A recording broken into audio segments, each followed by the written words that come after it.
పగిలింది ఇద్దరికి. Heart break అయిందా? ఇప్పుడు పంచుకోండి, వాటాలు వేసుకొని బాగా పంచుకోండి. ఏంటి మీకు మ్యారేజ్ అయిందా? అవును. ఏ అబ్బే ఏం లేదు. అమ్మా, నువ్వు ఇదివరకు ఏదైనా వెయిట్ లిఫ్టింగ్ పోటీలో పార్టిసిపేట్ చేసావా? అయ్యో లేదండి, నేను నా భర్తకి సేవలు చేసుకోవడం తప్ప ఇంకేమీ చేయను. అలా కదమ్మా, నా తరపున ఒక స్టూడెంట్ని తయారు చేసి నేషనల్ కాంపిటీషన్కి పంపించాలని నా అంబిషన్. నిన్ను చూస్తుంటే నాకొక మంచి స్టూడెంట్ దొరికిందనిపిస్తుంది. నువ్వు గాని ఒప్పుకుంటే నేను నీకు ట్రైన్ చేస్తాను. వెయిట్ లిఫ్టింగ్ పోటీలో ఇండియాకి గోల్డ్ మెడల్ తీసుకొచ్చే అవకాశం వస్తుంది. అవును మేడం, ఆవిడ పవర్ ఏంటో చూశాంగా. ఇలాంటి వాళ్ళకి ట్రైనింగ్ ఇస్తే ఇండియాకి మంచి పేరు తీసుకొస్తారు మేడం. ఏమంటావమ్మా? అయ్యో లేదండి, నాకు అలాంటి ఇంట్రెస్ట్ ఏం లేదండి. ఏంటి మీ ఆయన ఒప్పుకోడనా? ఏం చరణ్, మీ ఆవిడలో మంచి టాలెంట్ ఉందయ్యా, ఎంకరేజ్ చేయొచ్చు కదా. అవును బాస్, ఎంకరేజ్ చేయొచ్చు కదా. వెయిట్ లిఫ్టింగ్ పోటీల్లో మేడం చెప్పినట్టే మీ ఆవిడ గెలిచి ఇండియాకి గోల్డ్ మెడల్ తీసుకొస్తే హస్బెండ్గా నీకు కూడా గొప్పే కదా.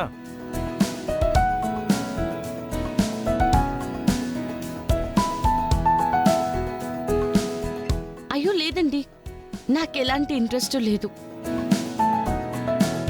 మిమ్మల్ని అందరినీ డిస్టర్బ్ చేసినట్టున్నాను. మీ పనులు మీరు కానివ్వండి. ఇది నాకు భార్య అని, పెద్ద వెయిట్ లిఫ్టర్ అని అందరికీ తెలిసేలా చేయడం కోసం ఇక్కడికి వచ్చినట్టుంది.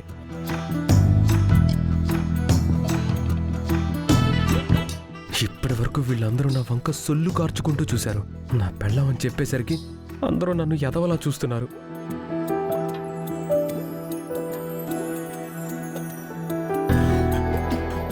ఏమండి, చూసండి.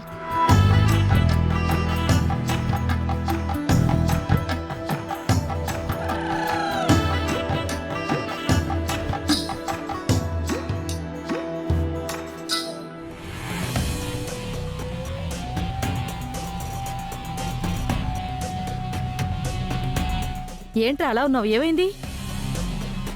జిమ్ లో బాగా వర్కౌట్ చేసి అలసట వచ్చిందా అన్నయ్య? అలసట కాదురా, మంట వచ్చింది. ఒళ్ళంతా మండిపోతుంది. ఏమైందిరా? ఏమైందంటే ఏం చెప్పమంటావమ్మా? ఇదిగో వచ్చిందిగా మహాతల్లి. అసలు దాన్ని నాతో పాటు జిమ్కి ఎవరు రమ్మన్నారంట? ఏయ్, నువ్వు వాడితో పాటు జిమ్కి వెళ్ళావా? ఎందుకు వెళ్ళావే? భర్త కోసం భార్య వెళ్ళకపోతే పక్కింటి వాడు వెళుతుందా? ఏంటి సుమా అలా అడుగుతున్నావు? మీరు జోకులు వేయకండి. నిన్నే వాడితో పాటు జిమ్కి నువ్వెందుకు వెళ్ళావు?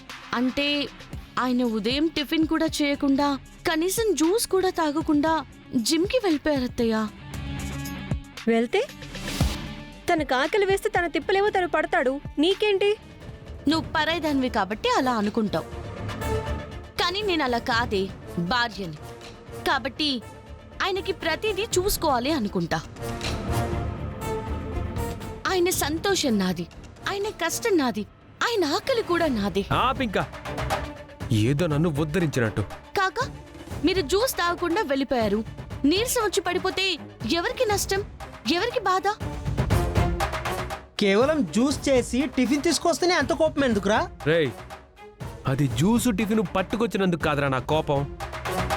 అదంతడు తాగితే బాగుండేది. అది చాలా చేసింది. ఏం చేసింది చరణ్? ఏం చేసిందంటే నేను చెప్పను. చెప్పకుండా ఎలా తెలుస్తుందిరా? తనేదో తప్పు చేసిందని ఎగురుతున్నావు కదా, ఏం తప్పు చేసిందో చెప్పు. ఏంటండి నా వంక చూస్తున్నారు? ఏం జరిగిందో నన్ను చెప్పమంటారా? చెప్పావంటే పళ్ళు రాలగొడతాను. చెప్పలేదంటే నేనేదో తప్పు చేశానని, కావాలని మిమ్మల్ని బాధ పెట్టడానికి వచ్చానని అనుకుంటున్నారు కదా అత్తయ్య గారు వాళ్ళు. ఏయ్, ఏం జరిగిందో చెప్పవే. ఏం చేసావు నువ్వు?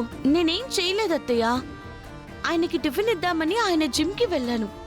అక్కడ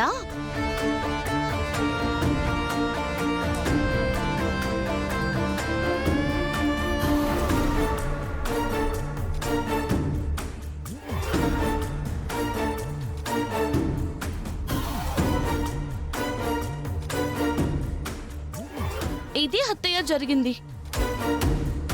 ఇందులో తన తప్పేముందిరా? తప్పు కదా? నేనెంతో కష్టపడితే గానీ పైకి ఎత్తలే నా వెయిట్ చీపురు పుల్ల ఎత్తినట్టు ఎత్తేస్తే అందరూ దాన్ని మెచ్చుకుంటున్నారు.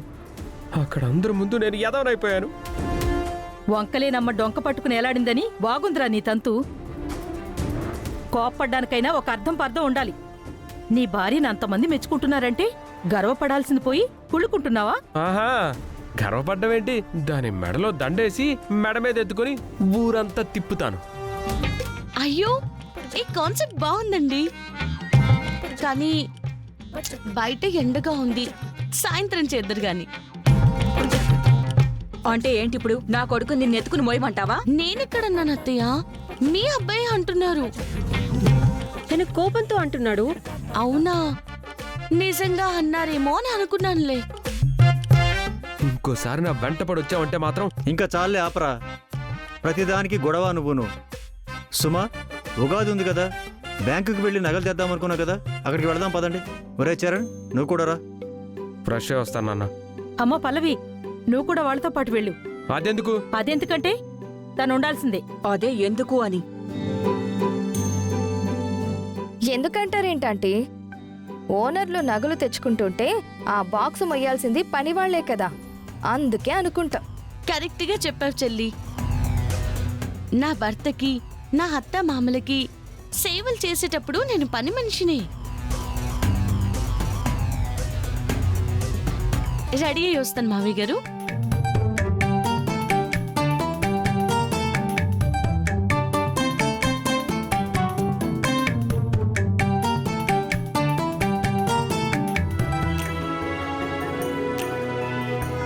బంగారం రేటు అసలే బగ్గుమంటోంది, జాగ్రత్తగా పట్టుకోండి. నాది అసలే వీక్ పర్సనాలిటీ. ఒరే, నీది జిమ్ పర్సనాలిటీగా, నువ్వు పట్టుకోరా. నాకు ఇవ్వండి మావి గారు, నేను పట్టుకుంటాను. ఏంటి పట్టుకునేది? నువ్వు హెవీ పర్సనాలిటీ. సపోజ్ ఈ నగల కోసం ఇప్పుడెవడైనా వచ్చి నిన్నొకటి పీకి ఈ బాక్స్ పట్టుకొని పారిపోయాడు అనుకో, నువ్వు పరిగెత్తి పట్టుకోగలవా? ఇదా అడుగు తీసి అడుగెయ్యాలంటేనే అరగంట పడుతుంది. అది ఇక్కడ జిమ్ పర్సనాలిటీ 8 ప్యాక్. నా చేతిలో ఉన్న నగల బాక్స్ కొట్టేయాలంటే పైనుంచి ఎవడైనా దిగి రావాలి.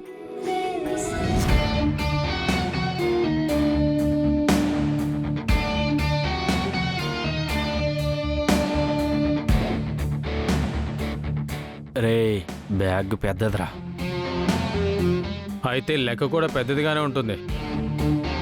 పదండి అయితే, ఇంకెందుకు, లెక్క సరిచేద్దాం. మ్మ్. మ్మ్.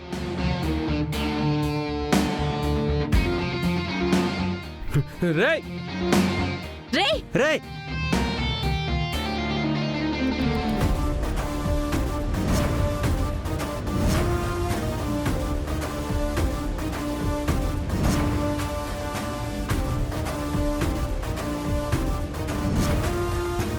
ఏయ్!